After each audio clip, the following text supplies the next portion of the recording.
전 세계에서 가장 맛있는 사과를 생산해내는 농장을 알게 됐어요. 그래서 그 농장에 가가지고 그 농장의 주인에게 내가 사과 열상자를 사고 싶다라고 어떻게 해요? 약속을 받아냅니다. 그러니까 농부가 어떻게 하냐면은 그래, 사과가 생산되면은 내가 당신에게 사과 열상자를 줄게 하고 약속을 하게 돼요.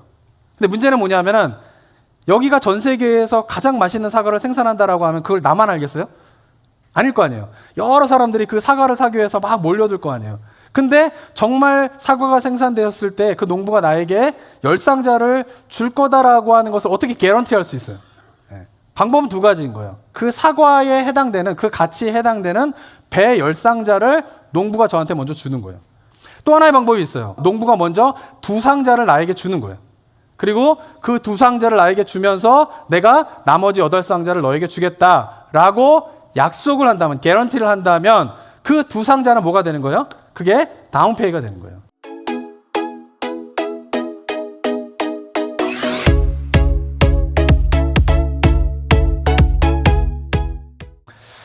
오늘 우리에게 주신 하나님 말씀은요, 에베소서 1장 13절과 14절 말씀, 2절 말씀인데요. 우리 한 목소리를 한번 합독하여서 읽어보도록 하겠습니다. 13절부터 읽겠습니다. 시작. 그 안에서 너희도 진리의 말씀, 곧 너희의 구원의 복음을 듣고 그 안에서 또한 믿어 약속의 성령으로 인치심을 받았으니 이는 우리 기업의 보증이 되사 그 얻으신 것을 속량하시고 그의 영광을 찬송하게 하려 하심이라. 아멘. 네, 사도 바울은 에베소서를 시작하면서요, 어떻게 시작하고 있습니까? 성부, 성자, 성령님의 행하심을 찬양하는 것으로 에베소서를 시작하고 있습니다. 먼저 사도 바울이 성부 하나님의 행하심을 찬양하게 되는데요. 사도 바울이 찬양하는 성부 하나님의 행하심이 무엇이죠? 기억이 나시나요? 네, 그럴 줄 알고 제가 복습해 드리도록 하겠습니다. 네, 무엇이냐? 우리를 어떻게 해요? 복 주시는 분이시라는 거예요. 그리고 우리를 어떻게 해요? 택하신 분이시고 우리를 예정하신 분이다라고 사도 바울이 찬양을 하고 있습니다. 그리고 이어서 성자 하나님에 대해서 우리가 사도 바울이 찬양을 하고 있는데요. 성자 하나님의 어떤 행하심에 대해서 찬양하고 있습니까? 우리를 자유케 하시는 속량, 곧 죄사함을 허락하시는 예수 그리스도를 찬양하고 있고요. 우리에게 은혜와 지혜와 총명을 넘치게 부어주시는 그 하나님에 대해서 찬양을 하고 있고요. 그리고 마지막으로 그 뜻의 비밀을 우리에게 알게 하신 예수 그리스도를 사도 바울이 찬양을 하고 있습니다. 자, 그리고 오늘 본문에서 13절과 14절에서는요, 마지막으로 성령 하나님의 행하심을 찬양하고 있는데요. 성령 하나님의 행하심이 어떤 것일까요? 그것은 바로 성령 하나님께서 우리를 인치셨음에 대해서 사도 바울이 찬양의 고백을 드리고 있습니다. 한번 13절 한번 다시 한번 읽어볼까요? 13절 또 읽어보겠습니다. 시작. 그 안에서 너희도 진리의 말씀 곧 너희의 구원의 복음을 듣고 그 안에서 또한 믿어 약속의 성령으로 인치심을 받았으니. 네, 사도 바울이 찬양하는 성령 하나님의 행하심은 바로 우리를 어떻게 하셨다고요? 인치셨다라고 이야기를 하고 있습니다. 여기서 인치셨다라고 하는 것은 뭐냐면요, 소에 이렇게 낙인을 찍는 그런 것과 비슷한 것이에요. 서부 개척 시대에 보면 이렇게 농장을 하는데 소들이 방목하니까 여러 막 섞여 있잖아요. 그러니까 자기 소가 누구인지를 몰라요. 그래서 하는 방법이 뭐냐면 소에다가 이렇게 마크가 있는 그런 쇠를 달고 가지고 몸에다 이렇게 딱 직인을 찍는 방식으로 표시를 하는 게 있습니다. 그림이 보면 이런 건데요. 이런 식으로 마킹을 해가지고 소에다 딱 이렇게 찍으면 어떻게 해요? 딱 지지면서 소에 마크가 새겨지게 되면서 이거는 뭐예요? 우리 소다. 이건 내 소다. 이렇게 하는 것이죠. 그래서 요즘에도 이제 뭐 상표들마다 브랜드라고 하는 말을 쓰게 되는데 그 브랜드라고 하는 말의 유래가 바로 여기서 오는 것이에요. 뭐냐면 고대 노르만어인데 이게 브랜드라고 하는 말이 지지다, 태우다 이런 의미에서 시작된 것인 거죠. 그러니까 이것이 뭐예요? 이 지지는 이유가 뭐예요? 몸에다 이렇게 새기는 이유가, 인을 치는 이유가 뭐예요? 이거는 뭐 누구 거라는 거예요?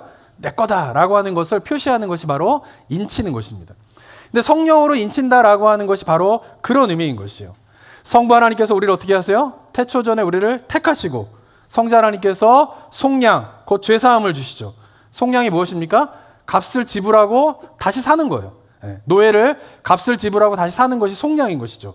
그래서 어둠의 권세 가운데 있던 우리들을 값을 지불하고 사셔서 어떻게 해요? 하나님의 소유되게 하신 것이 바로 속량인 것입니다. 근데 여기서 끝나는 것이 아니라 이것이 하나님의 소유다. 우리가 하나님의 소유다라고 하는 것을 표시를 하게 되는데 그게 뭐냐면 성령으로 인을 치는 것이 바로 하나님의 소유됨에 대한 표시로서 우리에게 성령으로 인치시게 된다라고 하는 것입니다. 자, 그러면 성령의 인치심이 구체적으로 어떤 것인가라고 하는 것에 대해서 우리가 한번 생각을 해봐야 됩니다. 이 성령의 인치심 하게 되면 아마도 여기도 성령의 인치심이 뭔가라고 생각하게 되면은 각자의 생각이 조금씩 다를 수가 있어요.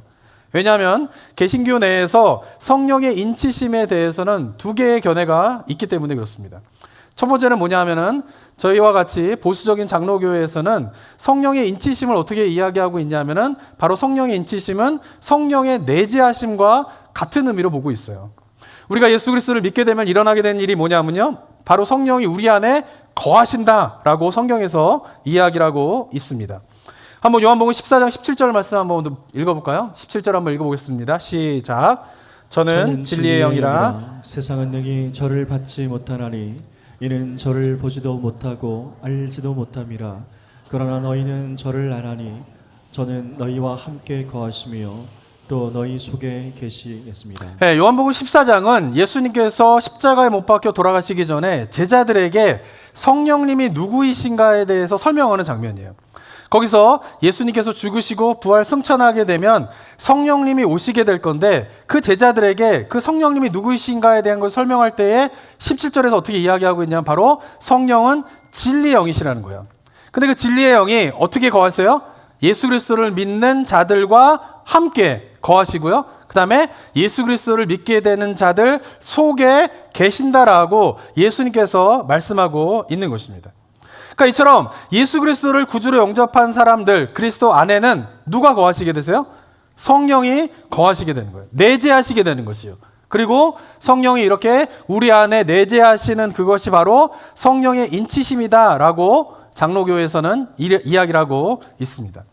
하지만 이 장로교의 가르침과 반대되게 오순절 계통의 교단에서는요, 성령의 인치심을 조금 다르게 이야기를 하고 있어요. 그것은 뭐냐면은 예수님을 믿기로 결정하여서 신자가 되더라도 바로 성령이 임하는 게 아니에요. 그렇게 믿고 난 다음에 뭐가 필요하냐면은 뜨거운 성령의 체험이 있어야 된다는 거예요. 그리고 그 뜨거운 성령의 체험이 뭐냐면 바로 성령의 인치심이다라고 이야기를 하고 있습니다. 오감으로 무엇인가 느낄 만한 성령의 영적인 체험을 잊게 될 때에 진정한 그리스도인이 되고, 이렇게 특별한 체험적인 경험이 바로 성령의 인치심이다라고 오순절 계통에서는 이야기를 하고 있죠. 그래서 이것을 때때로 뭐라 그러냐면은 성령 세례 또는 second blessing 하면서 뭔가 성령 세례를 받을 것에 대해서 second blessing을 경험할 것에 대해서 굉장히 강조하는 게 오순절 계통의 가르침이기도 합니다. 근데 이처럼 성령의 인치심에 대한 거는 개신교 내에서 이렇게 서로 상반된 두 가지의 해석이 존재하고 있습니다. 자, 그렇다면 저의 견해는 뭘까요? 저의 견해는 뭘까요? 저는 기본적으로 장로교 목사이기 때문에 기본적으로 제가 갖고 있는 성경 해석은 성령의 내재, 예수 그리스도를 믿게 되면 우리 가운데 성령의 내재하심이 바로 성령의 인치심이다라고 하는 것을 기본적으로 제가 갖고 있는 견해입니다. 그렇지만 오순절 계통에서 이야기하고 있는 뭔가 극적인 오감으로 체험할 만한 성령의 역사로 인한 체험도 저는 부정하지 않아요. 그래서 저는 둘 다 맞다고 생각해요. 그래서 기독교 역사 속에서 보면은 오랫동안 하나님의 말씀에 대한 해석들이 존재하고 있는 것은 가능하면 그 이유에 대해서 우리가 잘 한번 해석해 볼 필요가 있어요. 근데 중요한 것은 뭐냐면은 이 두 가지에 대해서 다 인정을 하는데 어떻게 제가 인정하냐 하면은 그것은 성령의 인치심은 한 가지의 방식으로 임하게 되는 것이 아니라 사람마다 다르게 임한다라는 거예요. 사람마다.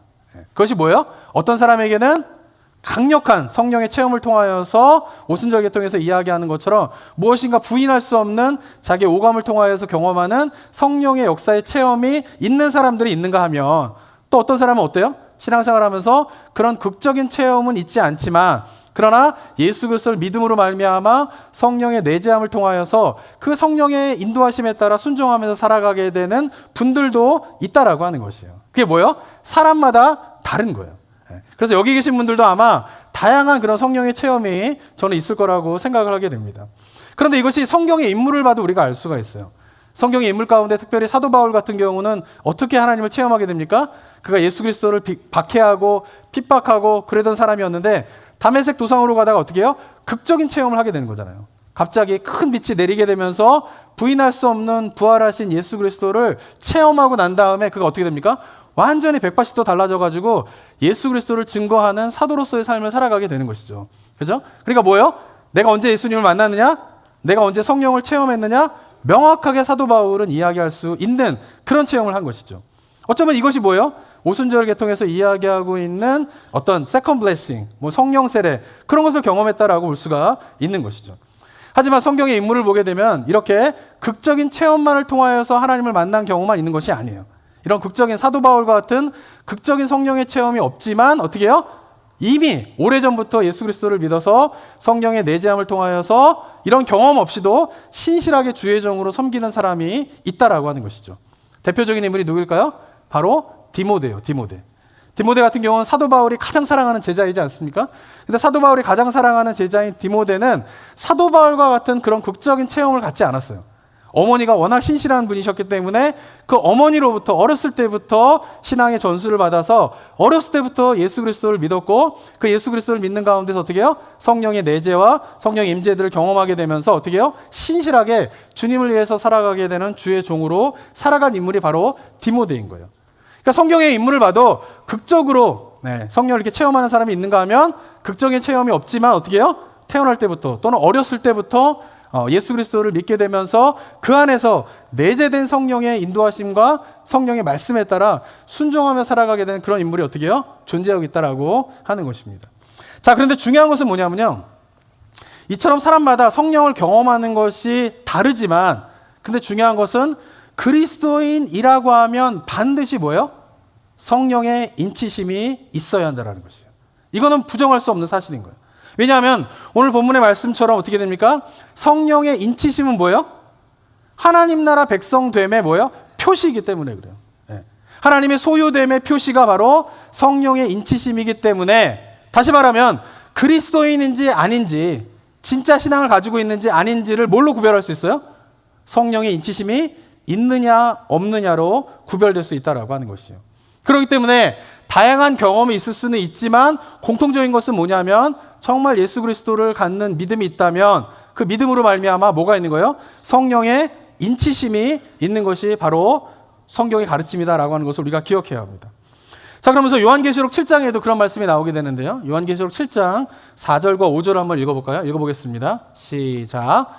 내가 인치심을 받은 자의 수를 들으니 이스라엘 자손의 각 지파 중에서 인침을 받은 자들이 14만 4천이니 유다 지파 중에 인침을 받은 자가 1만 2천이요 루벤 지파 중에 1만 2천이요 갓 지파 중에 1만 2천이요. 요한계시록 7장은요 종말의 때에 하나님 나라의 백성을 구별하는 장면이에요. 근데 그 구별하는 기준이 뭐예요? 인치심이 있느냐 없느냐로 구별한다라고 하는 것이에요. 여기서 이제 유명한 숫자가 나오죠. 뭐죠? 14만 4천. 보통 이단들이 이걸 가지고 어떻게 해요?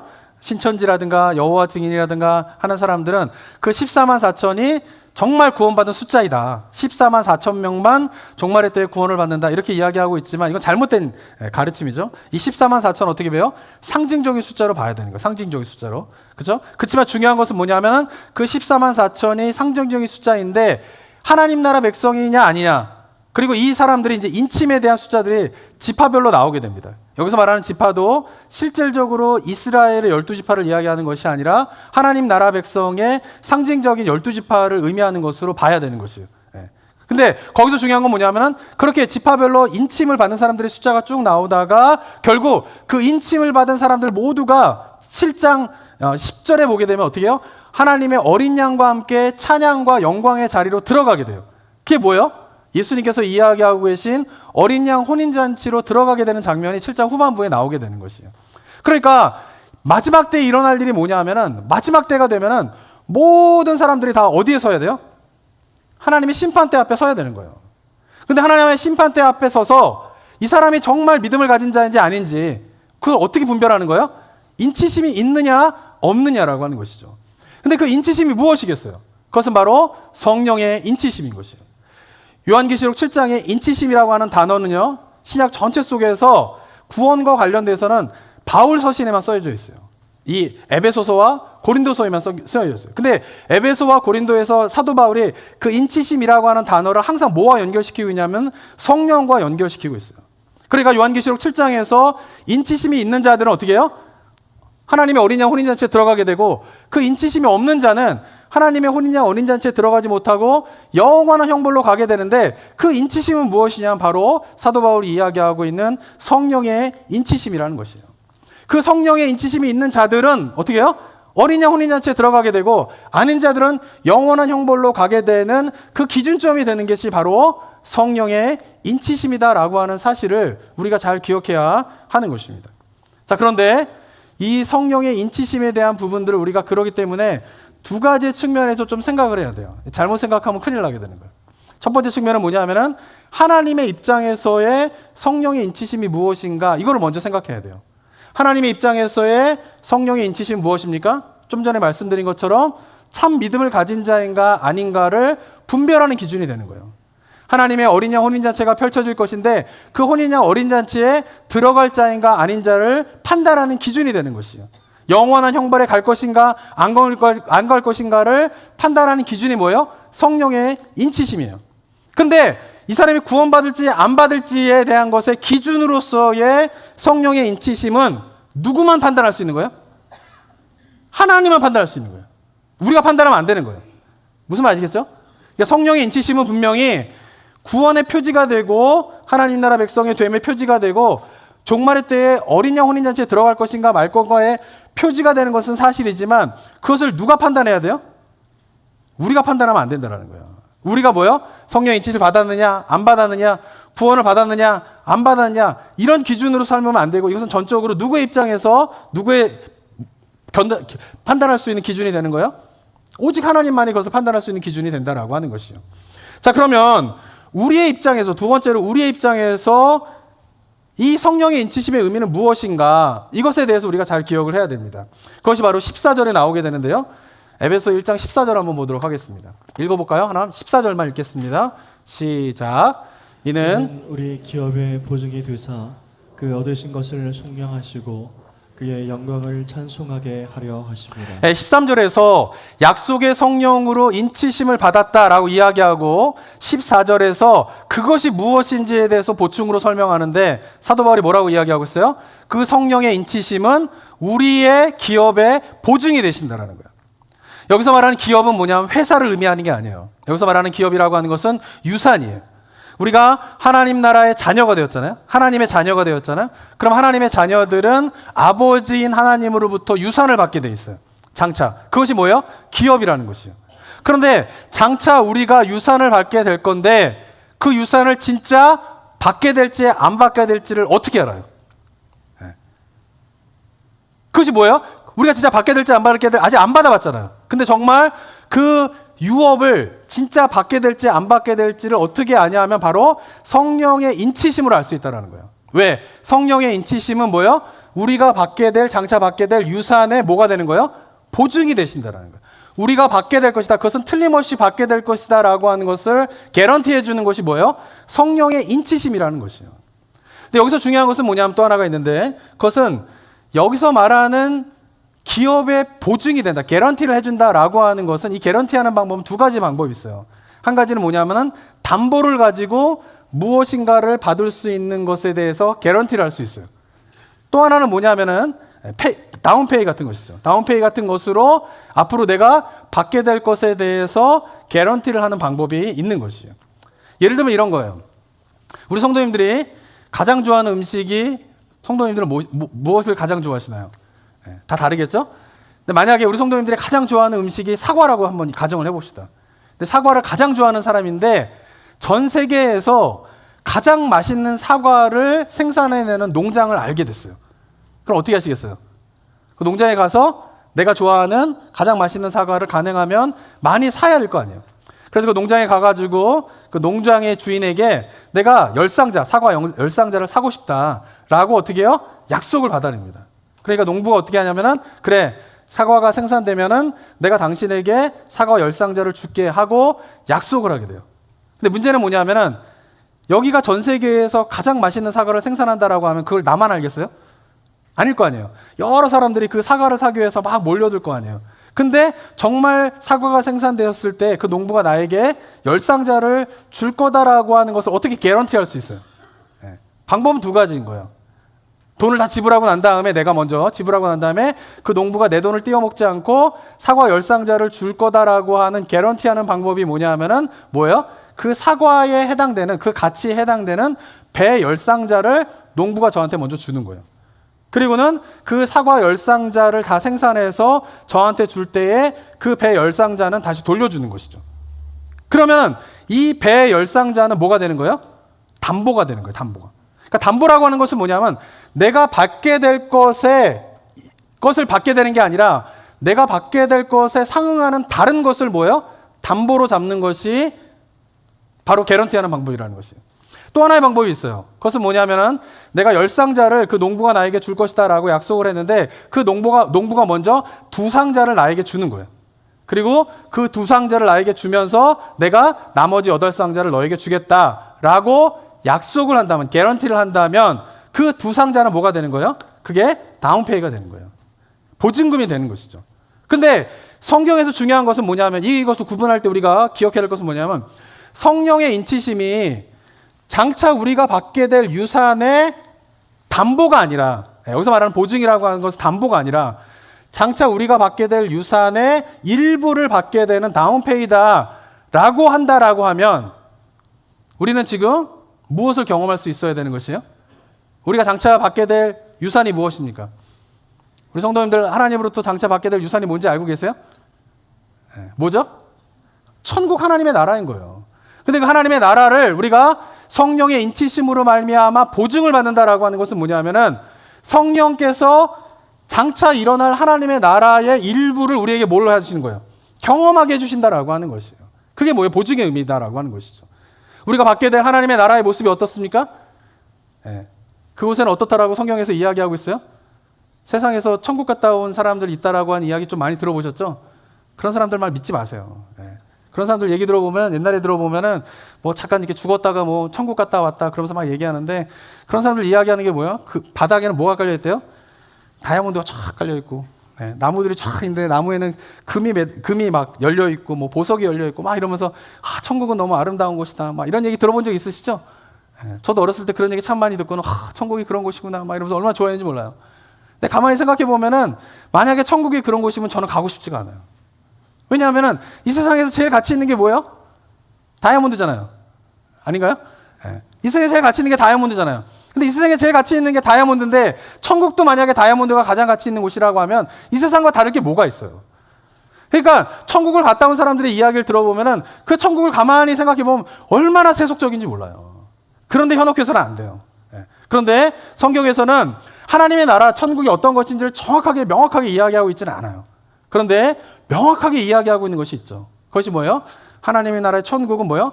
눈물이 없다라는 거예요. 그곳에는 어떻다라는 거예요? 아픔이 없다라는 거예요. 그곳은 어떻다는 거예요? 고통이 없다라고 하는 것이요. 그리고 하나님의 찬양만이 있게 되고 하나님을 찬양하는 가운데 모든 사람들이 한 마음으로 하나님을 예배하고 경배하면서 하나님의 통치가 임하고 있는 것이 하나님의 나라이다라고 성경에서 이야기를 하고 있는 것이에요. 근데 그 나라를 장차 펼쳐질 그 나라가 진짜 있을지 없을지를 어떻게 아시냐는 거예요. 우리 성도님들은 그 하나님의 나라를 유산으로 기업받을 거를 소망하고 계세요? 소망 안 하면은 그 다음 설교 할 것이 없어요. 근데 소망하고 계신다라고 하면 그게 진짜 있게 될 거라, 그게 진짜 나에게 주어지게 될 거다라고 하는 것을 어떻게 아시겠어요? 성령의 인치심을 통해서 알게 된다는 거예요.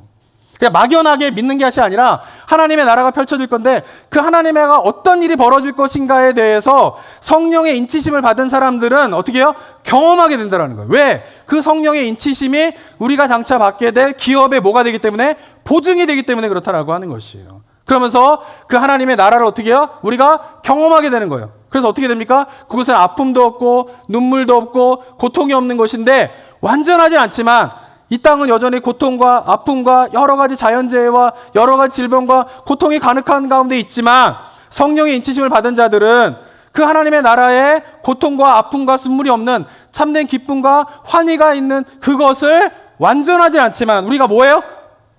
미리 경험할 수 있는 거예요. 그것이 뭘까요? 그게 부흥이에요. 우리 성도님들 이야기 들어보셨겠지만은 지난 2월 8일에 에즈버리라고 하는 대학교에서 유니버시티에서 부흥의 역사가 일어나고 있어요. 들어보셨나요? 퍽스 뉴스에도 나오고 뭐 인터넷상에서 많이 전해지고 있기 때문에 들어보신 분들도 계실 텐데요. 이 에스베리 대학교는요, 기독교 학교예요. 그래서 매주 수요일마다 채플이 있어요. 모든 학생들이 예배를 드리는 채플이 있어요. 근데 대학교, 신학교, 기독교 학교를 다녀보신 분은 아시겠지만, 기독교 학교에서 드리는 채플이 어떻습니까? 은혜롭지 않아요.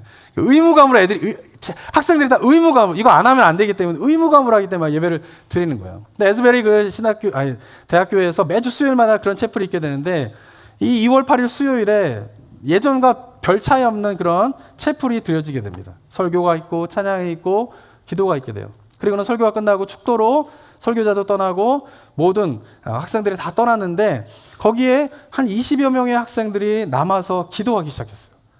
그들이 예배가 끝나고 난 다음에도 집으로 가지 않고 기숙사로 가지 않고 20여 명의 학생들이 그냥 계속 찬양하면서 기도하면서 밤을 새지기 시작했어요. 근데 그 가운데 그 20여 명의 학생들이 기도를 하는 가운데 성령의 놀라운 임재를 경험하게 돼요. 그러면서 친구들한테 지금 우리가 하나님의 임재를 경험하고 있다라고 막 텍스트를 하고 연락을 하니까 기숙사에 갔던 친구들이 다 돌아왔어요. 그리고는 24시간 동안 멈추지 않고 기도하고 찬양하기 시작했어요. 근데 그것이 72시간으로 이어지게 되고요. 그것이 더 나아가서 3일 동안 해서 이어지게 되고 그렇게 은혜를 경험했던 사람들이 저마다 이제 연락을 하면서 주변에 있는 사람들이 연락하게 되다 그 인근에 있는 크리스천들이 모이기 시작했어요. 그리고는 4일, 5일, 6일, 일주일 동안 그 찬양과 기도가 멈추지 않고 계속적으로 이어지게 되자 전국에 있는 미국에 있는 사람들한테 그 소식이 다 전해지게 되고 뭐 퍽스 뉴스에도 나오고 SNS에서 퍼지게 되면서 지금 전국에 있는 크리스천들이 에스베리에 모여가지고 기도하고 있는데 2월 8일부터 시작한 기도와 찬양이 지금까지 이어지고 있대요. 그 관련된 영상이 있거든요. 한번 영상을 한번 보도록 하겠습니다. 이 켄터키주 에스베리 유니버시티에서 부흥이 일어난다는 기쁜 소식이 있어요. 1905년도에 있었고 21년도, 50년도, 58년, 그리고서 이제 70년도. 70년도에 있었을 때에 이제 144시간 끊이지 아니하는 그런 예배. 그러고서 이제 1992년도에, 2006년도에, 그러고서 이제 이번에 이제 2023년도에 에스베리 리바이벌이라고 이제 이렇게 하나님이 기름 부음을 주셨는데 굉장히 평화로운 그런 그 분위기에서 뭐 하나님 임재를 느끼고 다들 찬양하고 눈물을 흘리는 사람도 있고 손을 들고 찬양하는 사람도 있고 그 아이들에게 그 내면의 어떤 굴복 그다음에 회개 이런 게 있는 것 같아요. 그래서 하나님이 바라시는 부흥이 그런 거 아니겠어요? 네. 진짜 하나님을 경외하고 경의하는 사람들이 뭐 다른 얘기할 게 어디 있어? 그래서 그냥 하나님만 부르고 싶고 예수님이 가라고 하는 그 사람들이 그 모여 있는 그 장소가 그게 그냥 그게 좋은 거더라고요. 그쵸, 세상에서 너무나 진짜 안 맞는 다른 얘기, 틀린 얘기, 막 다투고, 누가 옳다, 안 옳다, 이런 속에서 막 싸우다가 하나님의 임재를 들어왔는데, 임재를 경험하면서 그냥 주의 이름을 찬양하는, 그게 참, 그거를 경험할 수 있는 게 이제 하나님의 영을 가진 사람들인데 좋죠. 네. 이 리포트만 해도 벌써 한 열흘 전 거예요. 근데 지난주에 제가 아는 선배 목사님이 그 에스베리를 갔다 오신 분의 그 소식을 보니까 지금은 저기 채플실 말고 지금 전국에서 사람들이 모여들어가지고 에스베리를 갔더니 수천 명이 줄을 서고 있대요. 저기 들어가려고. 그래가지고 저기 들어가려면 8시간을 기다려야 된대요.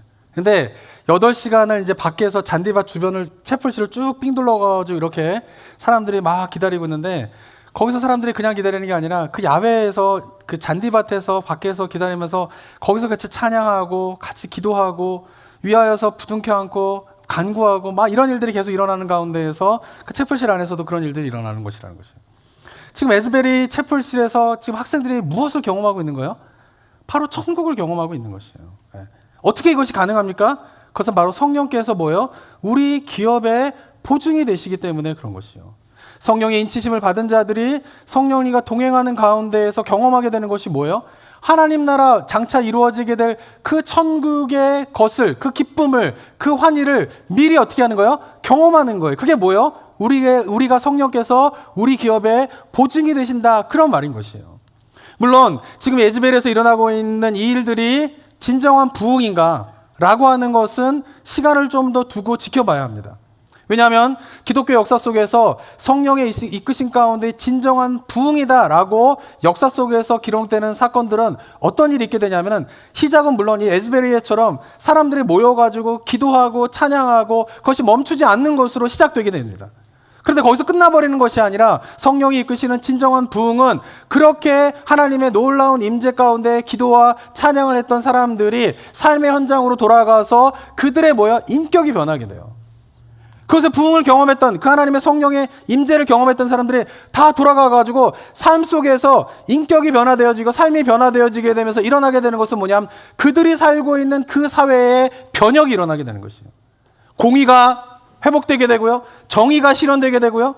그리고 범죄가 가득 찼던 곳에서 그 범죄율이 줄어들게 되면서 결국은 성령의 부흥의 역사는 그냥 모여서 우리끼리 찬양하고 기도하고 그런 것을 끝나게 되는 것이 아니라 그 사람들이 나아가서 사회적인 변혁까지 일어나는 것이 바로 기독교 역사 속에서 진정한 부흥이다라고 기록하는 사건의 특징이다라고 하는 것이에요.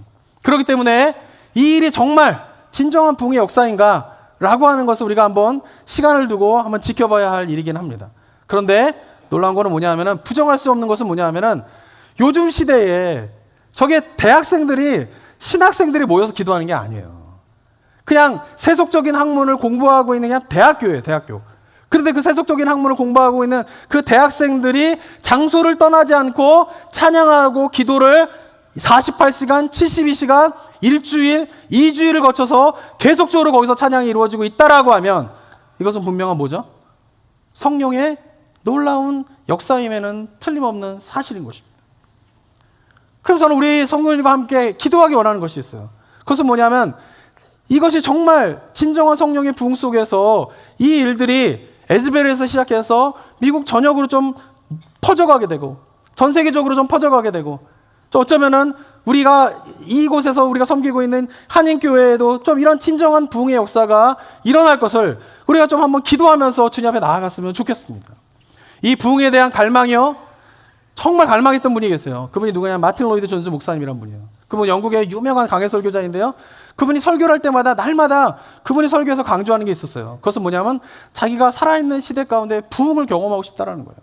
그러면 안타깝지만 그 마틴 로이드 존스 목사님이 사역하는 동안에는 영국에는 부흥이 일어나지 않아요. 그래서 결국은 그 부흥을 갈망하던 그분이 부흥을 경험하지 말고 생을 마치게 되는데 지금 에즈베리에서 일어나고 있는 것이 진정한 부흥의 역사이다라고 하면 우리가 살고 있는 삶의 지금 현장은 어떤 곳입니까? 하나님 어떤 역사 속에서 부흥의 그 역사를 일어나고 있는 그 동시대 가운데 우리가 살고 있다라고 하는 사실에 대해서 우리가 좀 각성해야 되는 것이에요. 그러면서 우리가 다 함께 이 부흥의 물결들이 정말 미국 전역 가운데 흩어지게 되면서 정말 참다운 부흥의 역사로 일어날 것을 우리 성도님들도 함께 기도하면서 그 부흥의 역사와의 동시대 가운데 우리가 살고 있다라고 하는 이 사실을 우리가 기억하면서 나아가는 우리 성도님들이 되셨으면 좋겠습니다. 그러면서 우리가 기억해야 할 것은 뭐냐 하면 성령님과 동행하는 삶에 대해서 우리가 다시 한번 마음을 추스려서 바라보셔야 돼요. 왜냐하면 이 기독교 신앙은 결국 이 성령의 역사, 이 성령의 동행하심이 있느냐 없느냐에 따라 그 진짜가 가름되는 것이에요. 만약에 우리 성도님들이 성령의 내재하심과 그로 인하여서 성령님과 함께 동행하고 있는 이 성령의 동행함과 없는 가운데에서 기독교 신앙생활을 하고 있다라고 하면 그것은 불교나 유교나 이슬람을 믿는 종교적인 행위와 별반 다를 바 없다라고 하는 사실에 대해서 우리가 잘 기억해야 돼요. 만약 우리가 예배를 드리면서 우리 안에 계시는 그 성령님의 내재와 그 성령님을 인식하고 성령님을 인정하면서 그 성령님과 동행하면서 이 예배를 드리는 그 성령님과 함께하는 예배를 우리가 들어가지 못한다라고 하면 이 예배는 어떤 것이에요? 그냥 종교적인 행위에 불과하다라고 하는 것이에요. 그런데 우리가 성령의 물론 저렇게 에스베리에서 일어난 것처럼 강력한 근데 저기서 일어나는 게 있어요. 그 갔다 오신 목사님이 이야기하는데 그런 이야기를 하시더라고요. 그분이 뭐라고 이야기하냐면은 자기는 그 부흥의 현장에 들어가서 깜짝 놀랐다라는 거예요. 그것은 뭐냐면은 그 부흥의 현장이라고 하니까 가면 뭔가 굉장히 막 뜨겁고 뭔가 이렇게 광적이고 뭔가 사람들이 다 흥분해 있고 뭔가 이럴 거라고 생각을 했다라는 거예요. 근데 가봤더니 사람들이 너무나 차분하다라는 거예요. 질서를 너무나 잘 지키고 있고요. 뭔가 광적으로 흥분된 상태에서 막 하나님을 찬양하고 뭔가 흥분된 상태에서 사람들이 막 이렇게 익사이팅돼 있기보다는 정말 사람들 모두가 그 평온함과 안식 가운데에서 오직 하나님을 찬양하고 기도하고 하는 것이 놀랍다라고 하는 것이에요. 그렇기 때문에 우리가 기억해야 할 것은 성령의 인치심, 성령의 역사라고 하는 것은 물론 강력한 뭔가 우리가 누구나 부인할 수 없는 그런 놀라운 역사를 통해 에스벨에서 일어나고 있는 그런 역사를 통하여서 성령의 일하심이 있구나. 그러면서 우리가 하나님 나라를 경험할 수 있구나 라는 방식으로 경험할 수도 있지만 그럼 아까 제가 말씀드린 것처럼 성령의 인치심 뭐예요? 우리 안에 내재하고 계신 그 성령을 인정하고 그 성령님의 인도하신 가운데서 우리가 동행하는 삶을 살아가는 가운데에서도 맛볼 수 있는 것이 뭐예요? 천국의 삶이다라고 하는 것이에요. 왜? 성령의 인치심이 모이기 때문에 장차 우리가 누리게 될 기업의 보증이 되기 때문에 그렇다라고 하는 것입니다. 그렇기 때문에 우리 성도님들이 이 시간 이후부터 다시 한번 예배를 드리실 때나 기도를 하실 때나 또 일상의 삶을 살아갈 때에 다시 한번 우리가 한번 각성해야 될 것은 뭐냐면 우리가 누구를 바라보셔야 돼요? 성령님을 바라보시는 거예요. 성령님을 인정하고 그분을 의지하고 그리고 그분과 동행하는 가운데에서 우리가 신앙생활을 해나갈 때에 바로 그 신앙생활은 단순히 종교적인 행위가 아니라 바로 살아계신 하나님과 깊은 교제 가운데에 참된 안식과 평강을 맛보는 신앙이 된다라고 하는 것입니다. 그리고 이 땅 가운데 힘들고 어려운 일이 참 많이 있지만 그러나 그 천국의 기쁨, 그 천국의 환희, 그 천국의 평강을 미리 보증이 되신 성령님으로 말미암아 경험하게 되면 이 땅 가운데서 벌어지고 있는 여러 가지 일들 가운데에서도 우리가 어떻게 해요? 승리하며 살아갈 수 있는 것이 바로 그리스도인들의 삶이라고 하는 사실을 우리 성도님들 기억하시기를 바랍니다. 그리고 이 하나님의 나라의 기쁨, 이 성령님과 동행하면서 성령의 인치심을 통하여서 보증이 되신 그 성령으로 인하여서 그 하나님 나라의 기쁨, 평강을 한번 맛본 사람이라면 이 땅 가운데 살아가게 되면서 다른 것을 소망하며 살아가지 아니하고 오직 장차 임하게 될 하나님의 나라 천국을 소망하면서 그것이 삶의 가장 우선순위가 되면서 살아가게 될 줄을 믿습니다. 그러한 은혜를 경험하는 우리 모든 성도님들 되시기를 주님의 이름으로 축원합니다. 우리 시간 한번 찬양 같이 하고요. 기도하면 했으면 좋겠는데요. 성령이 오셨네 함께 찬양하며 나아가도록 하겠습니다.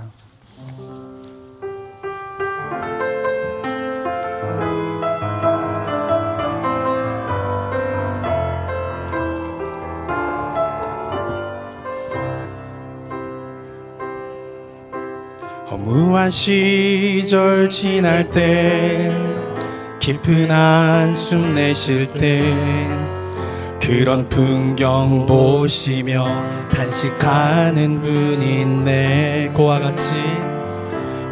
같이 너희를 버려두지 않으리. 내가 너희와 영원히 함께하리라. 성령이 오셨네. 성령이 오셨네. 성령이 오셨네. 내 주에 보내신 성령이 오셨네. 우리 인생 가운데 친히 찾아오셔서 그 나라 꿈꾸게 하시네. 억눌린 자 갇힌 자, 억눌린 자 갇힌 자, 자유함이 없는 자, 피난처가 되시는 성령님 계시네. 주의 주의 영이 계신 곳에 참 자유가 있다네. 진리의 영이신 성령이 오셨네. 성령이 오셨네. 성령이 오셨네. 성령이 오셨네.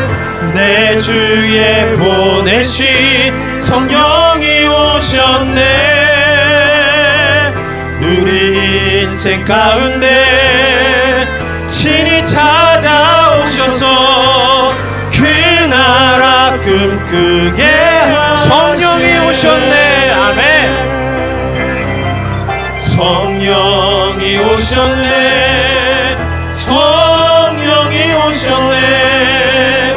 내 주에 보내신 성령이 오셨네. 우리 인생 가운데 친히 찾아오셔서 그 나라 꿈꾸. 다시 한번 주님 앞에 고백하며 나아가겠습니다. 성령이 오셨네. 성령이 오셨네. 성령이 오셨네. 내 주에 보내신 성령이 오셨네. 우리 인생 가운데 친히 찾아오셔서 그 나라 꿈꾸게 하시네. 우리 시간 한번 주님 앞에 기도하며 나아가도록 하겠습니다. 사랑하는 성도 여러분, 성령의 내재하심, 이 사실을 믿으시기 바랍니다. 물론 처음에는 이것이 경험되어지지 않을 수도 있어요. 나의 오감으로 느껴지지 않을 수도 있어요. 그러나 요한복음 14장 17절에서 말씀하신 것처럼 예수 그리스도를 믿는 자에게 진리의 영이 그와 함께 있으며 진리의 영이 그의 안에 거하시겠다라고 예수님께서 약속하시고 말씀하셨습니다. 그 성령의 말씀을 우리가 의지함으로 그 성령님을 바라보셔야 됩니다. 그 성령님을 의지하셔야 됩니다. 그리고 성령님을 동행하다 보면은 그 성령님이 느껴지게 되고 성령의 인치심을 경험하게 되며, 그렇게 될 때에 그 기업의 보증 대신 성령을 통하여서 장차 완성될 하나님 나라의 기쁨과 평강을 맛보게 되는 것이 바로 예수 그리스도를 믿는 그리스도인들의 삶의 모습인 것입니다. 우리가 이 소망을 담아서 주님 앞에 한번 기도하며 그 성령님을 구하며 성령님을 인도하심들을 바라보며 우리가 하나님의 나라를 경험하는 복된 삶 되게 하여 주시옵소서라고 함께 기도하며 나아가도록 하겠습니다. 기도하겠습니다. 아버지 하나님, 내 말씀을 주님께서 함께 이 시간 주님 앞에 기도하며 나아갑니다. 아버지, 우리 성령의 마음과 심령과 이 성령의 아버지 하심과 이 성령이 내셔서 우리가 경험하며 바라보며 나아가게 주시옵소서. 우리의 영혼의 눈이 뜨게 하여 주시옵소서. 우리의 귀가 열리게 하여 주시옵소서. 우리의 입술이 열리게 하여 주시옵소서. 우리의 성령 가운데 계신 우리 가운데 일하시는 우리 성령의 인치심과 우리 교회의 보존 되신 성령님의 인도하심과 우리가 하나님의 나라 장차 맛보게 될 그 기업을 아버지 우리가 미리 경험하며 그 나라를 소망하며 그 나라를 바라보며 나아가게 되는 귀한 우리 성도들 가운데 주님과 인도하여 주시기를 기도드립니다. 이 소망을 담은 자들이 일어나게 되기를 원합니다. 이 소망을 담은 자들이 이곳에서 세워지기를 원합니다. 잠자고 있는 영혼으로 깨어날지어다. 성령의 인도하심 가운데 우리의 신들과 소망들이 깨어나 주를 바라며 즐거워하며 찬양하며 고백하며 나아가게 되는 은혜가 있을지어다. 하나님의 모든 은혜가 은혜가 되게 하여 주시옵소서. 바라보며 소망하며 나아가오니 함께하여 주시고 주님 역사하여 주시옵소서. 이 시간 한 번 더 기도하며 나아갈 때에 사랑하는 성도 여러분, 같은 미국 땅 지금 동부에서는 멈출 수 없는 성령의 은혜의 물결이 흘러가고 있습니다. 우리가 살고 있는 시대가 바로 그런 시대입니다. 성령이 일하시고 성령께서 행하시고 그 성령의 행하신 가운데 들어가고 동참하는 자는 장차 완성될 하나님 나라의 천국의 기쁨과 환희를 맛보게 되는 그러한 은혜의 시대가 바로 우리가 살고 있는 시대입니다. 이 시대를 여러분 그냥 지나치시겠습니까? 아니면 나도 그 은혜의 물결 가운데 좀 들어가 성령을 구하고 그 은혜 가운데 우리가 좀 들어가 하나님의 놀라운 부흥의 역사 가운데 나의 삶도 들어가기를 원합니다. 나의 삶도 드려지게 되길 원합니다. 내 삶 가운데에도, 이 교회 가운데에도, 내가 살고 있는 지역 가운데에도 그런 놀라운 부흥의 역사가 일어나게 되기를 소망합니다 라고 하는 간구의 고백을 들으시겠습니까? 이 시간 한번 주님 앞에 기도하며 나아갈 때에 그런 소망을 가진 자들마다 이 시간 한번 주님 앞에 기도하시기 바랍니다. 하나님, 이 땅 가운데에도, 나의 삶 가운데도, 나의 삶의 처소에서도 하나님의 놀라운 멈출 수 없는 부흥의 역사가 일어나게 하여 주시옵소서라고 한번 주님 앞에 기도하며 나아가도록 하겠습니다. 기도하겠습니다. 아버지 하나님, 정말 이 시대 가운데 하나님 부어주시는 하나님의 놀라운 역사를 가운데 우리가 온전히 같이 들어가게 되길 원합니다. 하나님, 이 시간 소원하며 주님 앞에 간구하며 성령의 인도하심을 구하는 자들마다 하나님의 심령 가운데, 그 삶 가운데 하나님의 멈출 수 없는 은혜의 강물 가운데 들어가게 하여 주시옵소서. 멈출 수 없는 하나님의 은혜의 강물이 되게 하여 주시옵소서. 아버지, 바라기는 이 교회 가운데에서도 멈출 수 없는 하나님의 은혜의 물결들이 흘러가는 교회가 되게 하여 주시옵소서. 이것을 소망하며 사모하며 갈망하며 아버지 날마다 부르짖게 하여 주시옵고 하나님의 놀라운 장차 임하게 될 하나님의 나라 천국을 이곳에서 경험하게 되며 삶을 누리게 되며 하나님의 기쁨과 하나님의 은혜와 하나님의 감동 가운데 온전한 마음으로 경험을 바라보게 되는 그런 은혜를 경험하는 자가 일어나게 하여 주시옵소서. 그 은혜를 우리에게 허락하여 주시옵소서. 하나님의 놀라운 은혜의 역사를 경험하게 하여 주시옵소서. 아버지와 소망을 갈망하는 모든 신들 가운데 그런 은혜의 물결들을 우리에게도 허락하여 주시옵소서. 하나님, 아버지 문을 바라보며 구하며 나아갑니다. 주님, 역사 주시고 인도하여 주시옵소서.